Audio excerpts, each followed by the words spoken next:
Hello students, good morning. I am going to start 6.9, the potential energy of a spring. Before this, I'd like to say you like my channel and share it to your friends and subscribe it, and don't forget to press bell icon so that you can get the latest notifications, that is lectures. With this, I am starting topic 6.9, the potential energy of a spring.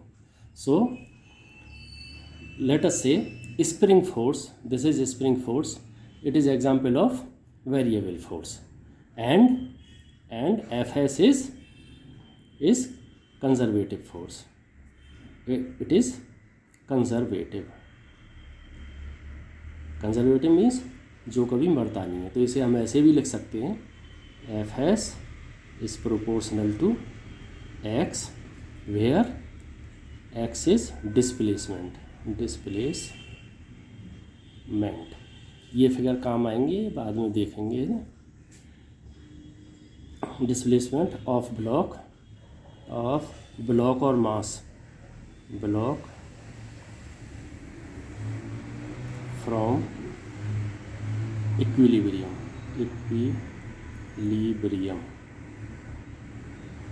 Position. इधर देख लीजिए, ये एक rigid wall है, इसमें एक spring लगी हुई है और ये बॉडी है कोई, वो उस पर हमने इक्विलिब्रियम मतलब ये रेस्ट में है और x इज इक्वल टू 0 ले लिया है हम यहाँ पर, यानी कि ना स्प्रिंग को इधर खींचा जा रहा है ना इधर दबाया जा रहा है, तो उस पोजीशन को हम बोल रहे हैं कि ये इक्विलिब्रियम पोजीशन में है, रेस्ट में है. उस कंडीशन में जो स्प्रिंग फोर्स होता है that is proportional to x, यानी कि ये x, जो x इधर भी जाएगा और इधर भी जा सकता है. ठीक है, इसे हम ऐसे भी लिख सकते हैं, और Fs is equal to minus के एक्स. के को हम बोलते हैं, या हमने पहले भी दे रखा है, इट इज़ स्प्रिंग कांस्टेंट, जिसकी मैं वो यूनिट है न्यूटन पर मीटर. ठीक, और इसकी एक और ख़ास बात है, स्प्रिंग जितनी कठोर होगी, हार्ड होगी, उतना ही ये के ज़्यादा होगा. स्प्रिंग अगर सॉफ्ट है तो ये के कम होगा. ठीक, एंड एक्स का मैंने बता ही दिया. चलो, this is called, it is called hooks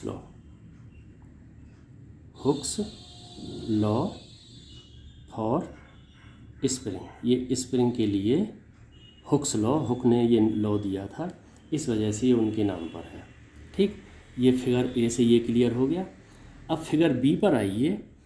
इस ब्लॉक को, यानी कि जो भी इसका मास है, इस बॉडी को हम राइट की ओर ले जाते हैं. राइट में हम x पॉजिटिव लेंगे, यानी कि x बड़ा है, और जो फोर्स जो लगा है, वेरिएबल फोर्स उसे बोल सकते हैं, वो पॉजिटिव है, और स्प्रिंग फोर्स इधर इसके विपरीत दिशा में काम कर रहा है, इधर. इसका मतलब ये यहाँ पर ये नेगेटिव हो जाएगा ड्यू टू दिस वन. ठीक है, तो ये इधर खींचेगा, और इक्विलिब्रियम पोजीशन यहाँ पे x इज इक्वल टू 0 थी. मान लो ये इधर गया, यहाँ तक इसने x दूरी तय की. ठीक, तो let spring is pulled with external force F and block goes positive xm distance. इसे xm डिस्टेंस भी बोल सकते हैं, xm डिस्टेंस गया. देन उस कंडीशन में क्या होगा, then work done by Fs. जब इसे इधर ले गए, work done by Fs, work done will be equal to 0 to xm, यानी कि 0 से और xm इसने दूरी तय की. Fs यानी कि spring force, dx is equal to 0 to xm,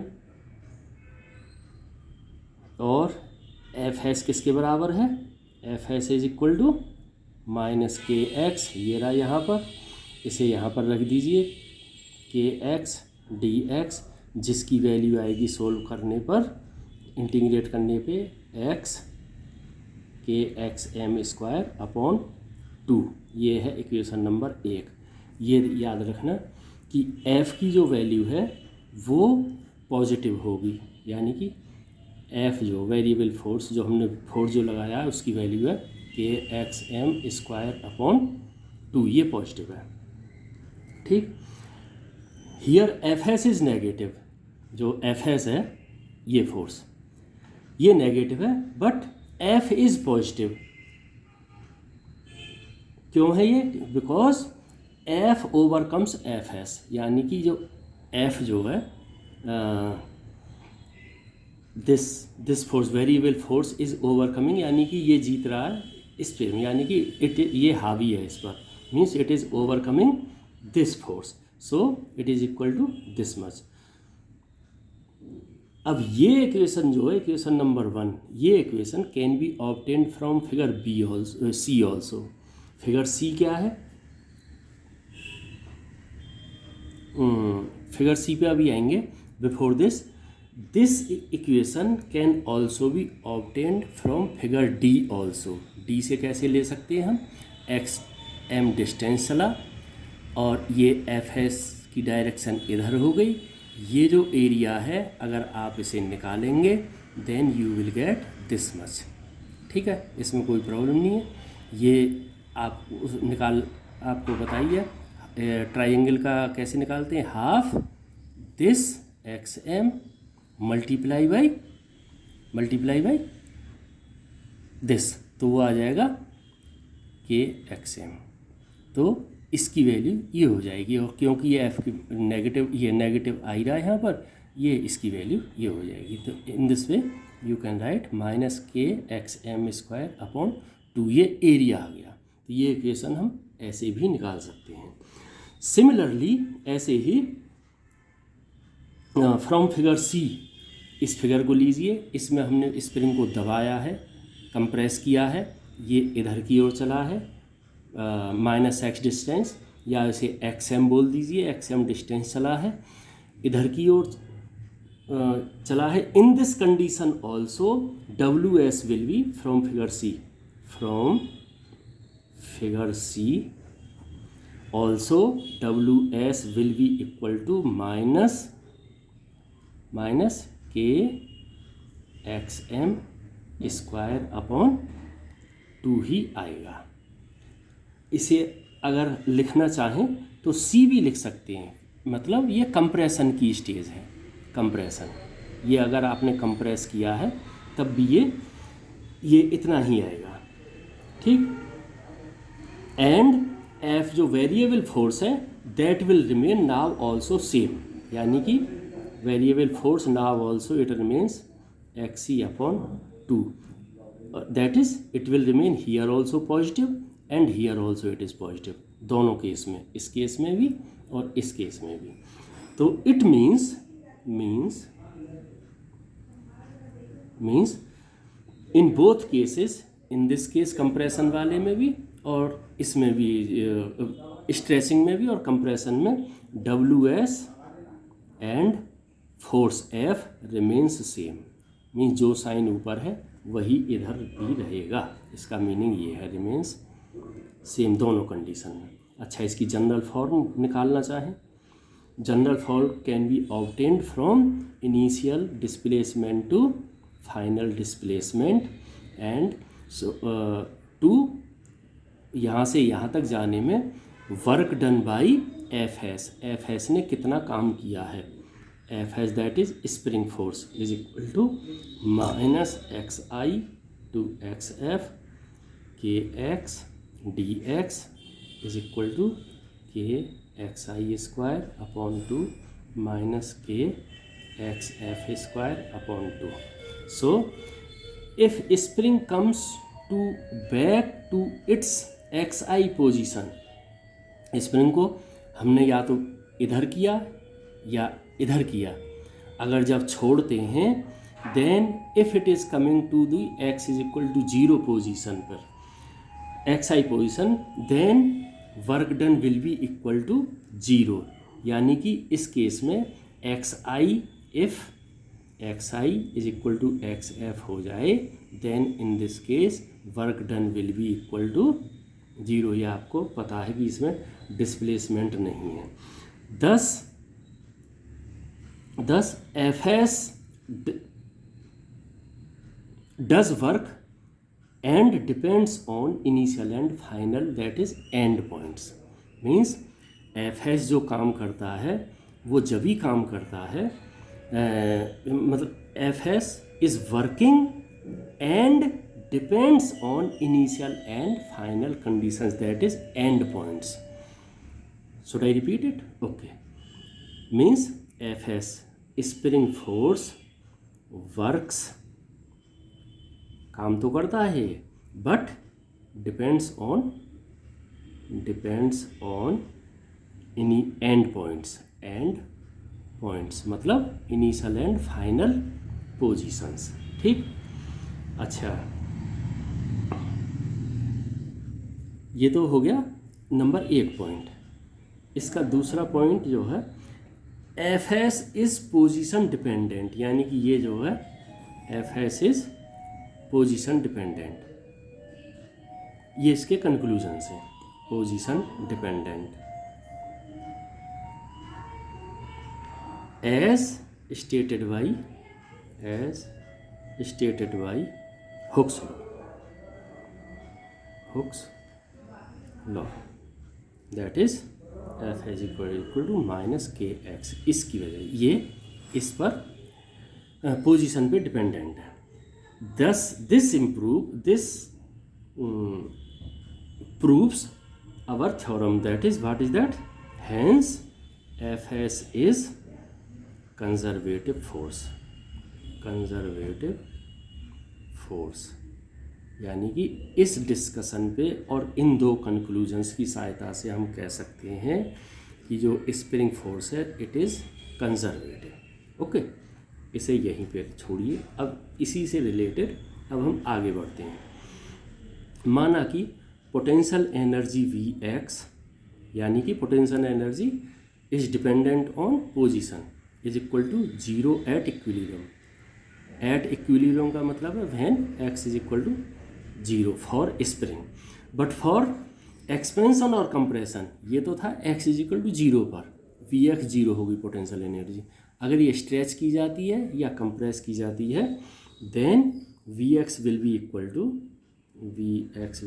to k x square upon 10, और या इसे हम ऐसे भी लिख सकते हैं, यहाँ पर नेगेटिव रखिए, यहाँ पे नेगेटिव रखिए और इसे डिफरेंशिएट कर दीजिए with respect to x, then we will get d V x upon d x is equal to minus के एक्स, और ये बराबर है is equal to F S. इसी को ध्यान में रखते हुए अब हम आगे चलते हैं। जैसे हमने 6.8 जो टॉपिक में किया था, एक बॉल का एग्जाम्पल लिया था, ऊपर से फेंकी थी, ऊपर टोटली पॉजिटिव पोटेंशियल एनर्जी थी और ज़मीन पर गिरते ही वो टोटली काइनेटिक एनर्जी में कन्वर्ट होगी, लेकिन इन बिटवीन जो बॉल थी वो उसमें पोटेंशियल एनर्जी भी थी और काइनेटिक एनर्जी भी थी। तो सिमिलरली इस गेंद वाले एग्जाम्पल को ध्यान में रखते हुए सिमिलरली गेंद वाला एग्जाम्पल क्या था, E h is equal to m g h, आप पीछे जैसे देख सकते हैं प्लस हाफ पिछली वीडियो में वी एच स्क्वायर। तो सिमिलरली हम क्या लिख सकते हैं स्प्रिंग के लिए, half K X M square is equal to half K x square plus half M V square. ठीक है, यहाँ स्प्रिंग का जो है वो माइनस एक्स एम से या यहाँ से और पॉजिटिव एक्स एम तक जाती है अगर एक बार छोड़ दें तो।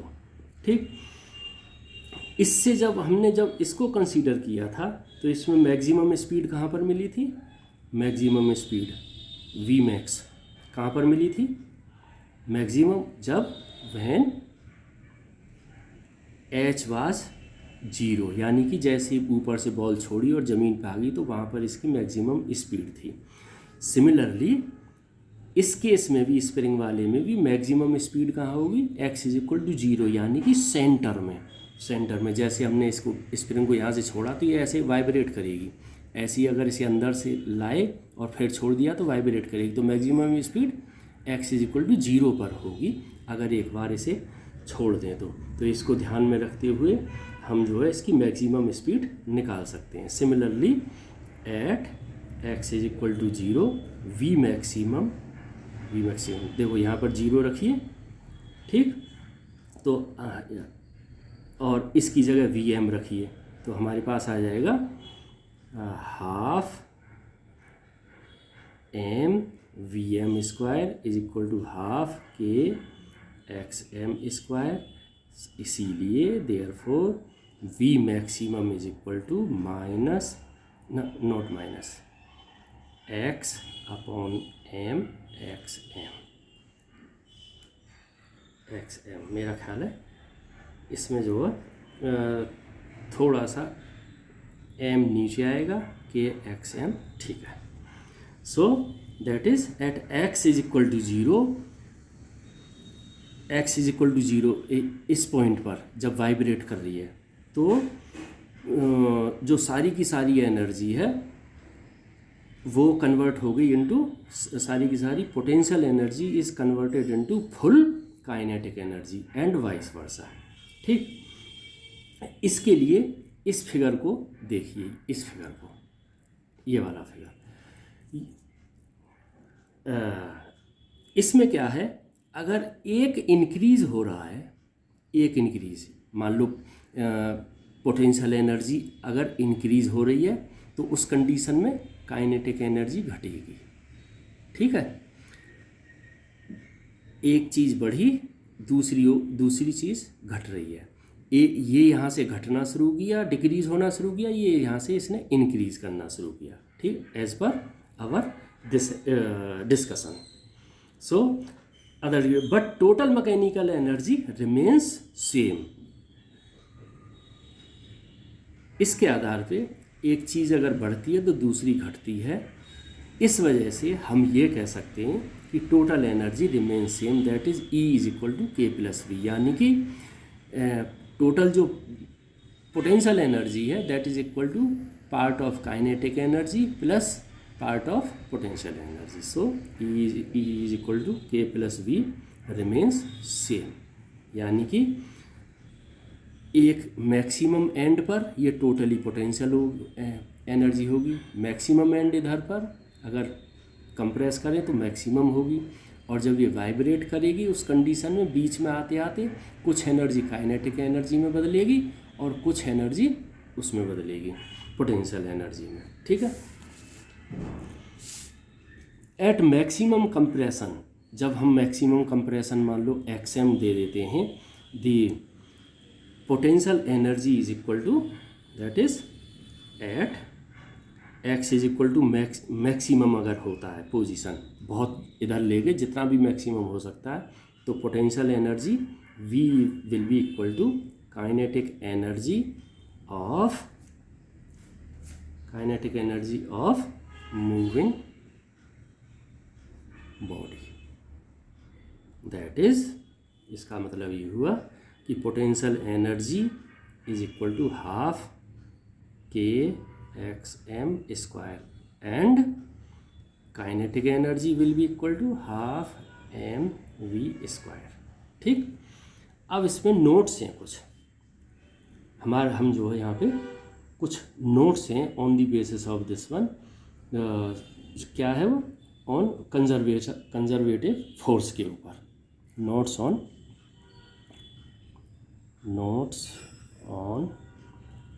Conservative force. ये इसके आधार पे क्या क्या है, here we have studied to calculate compression. हमने यहाँ पर क्या सीखा, हमें ये कैलकुलेट करना सीखा कंप्रेशन को, that is from for XM या x कोई डिस्टेंस है, ठीक है।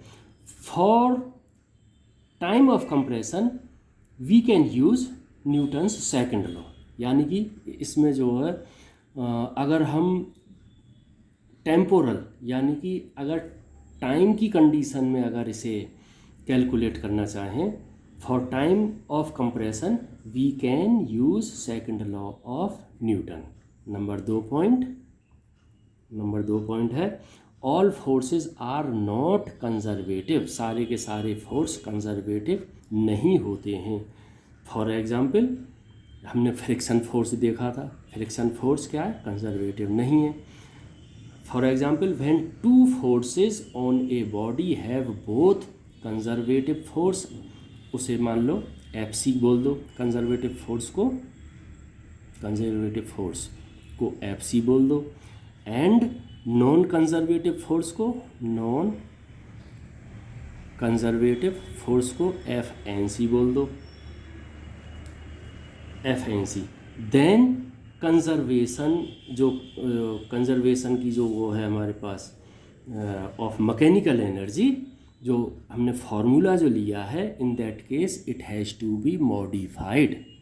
मैं दोबारा बोल देता हूँ, when two forces on a body have both the forces, that is conservative force F C and non conservative force F N C, then conservation of mechanical energy formula should be modified or is modified। ठीक है, इसको ध्यान में रखते हुए, ये लिख में इसलिए नहीं रहा क्योंकि ये जो आपका टाइम ज़्यादा वेस्ट होता है और टॉपिक ज़रा लंबा था, इसलिए मैं थोड़ा तेज़ भाग रहा हूँ। जो आगे जो बता रहा हूँ, इस पॉइंट को एक्सप्लेन करने के लिए, उसके लिए आपको आपकी बुक में जो एग्जाम्पल दे रखा है 6.9, उसे आप एक बार पढ़ लेंगे तो ये नीचे वाला डिस्कशन ज़्यादा अच्छी तरह समझ में आएगा। ठीक है, तो ये मैं मान के चलता हूँ कि आपने ये वीडियो पॉज कर लिया और अपनी बुक से 6.9 आपने देख लिया है। अब मैं उसके बाद शुरू करता हूँ। ठीक, so from work energy theorem हमारे पास क्या है, वर्क एनर्जी थ्योरम के लिए ये डेल्टा के है, इस it can be written, work energy theorem से delta can be written as F C plus F N C, अगर कंजर्वेटिव और नॉन कंजर्वेटिव दोनों फोर्स हैं, मल्टीप्लाइड बाई डेल्टा एक्स। वही फार्मूला है ये एफ एक्स जो हमने पहले जो पढ़ा है। ठीक है, जो हमने पहले पढ़ा है। देखो ये इसके लिए अपने वर्क एनर्जी थ्योरम के लिए।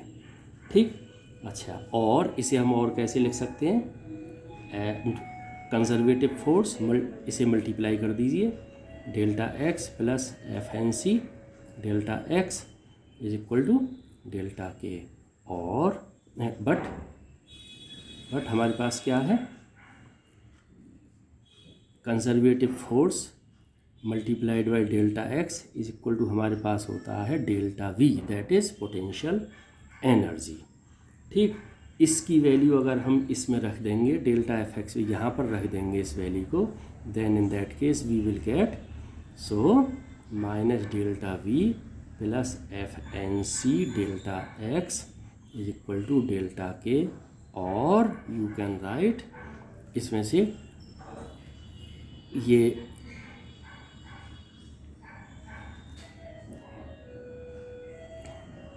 डेल्टा वी हो गया, और ये हो गया डेल्टा के आना चाहिए मेरे ख्याल से, ये डेल्टा के है, डेल्टा के। अब इसे इधर ले जाइए और इसमें से डेल्टा कॉमन ले लीजिए, तो delta K plus V is equal to F N C delta x आपको मिल जाएगा, और जो कि हमने ऊपर देखा था, E is equal to F N C delta x where ये मल्टीप्लाई है हमारा, वेयर E क्या है, टोटल मैकेनिकल एनर्जी। ठीक, but F non conservative force multiply by delta x किसके बराबर है, डब्ल्यू एन सी, यानी कि वर्क डन नॉन कंजर्वेटिव के लिए, total work done by non conservative force, and for end points या और initial and final points for end points और initial and final path, initial and final path. E क्या होगा, E is equal to E F minus E I. E I इसका reference आप कहाँ से लेंगे हैं, इसका रेफरेंस लेंगे इससे, अगर आपने इनिशियल और फाइनल वैल्यू रख दी हैं, ठीक है, ये इससे आएगा, यानी कि ई एफ फाइनल के लिए और ये इनिशियल के लिए। अगर यहाँ पे अंदर x i minus x f रखेंगे तो F N C multiplied by x i will be equal to this, F N C multiplied by E x i will be equal to this, ठीक है। तो ये एनर्जी ये आ जाएगी। और W N सी किसके बराबर हो गया, आपको जो टोटल ये है इसको हमने लिखा है total work done by non conservative force, ये इसके बराबर भी है, ठीक। That's why E F minus E I is equal to W N C.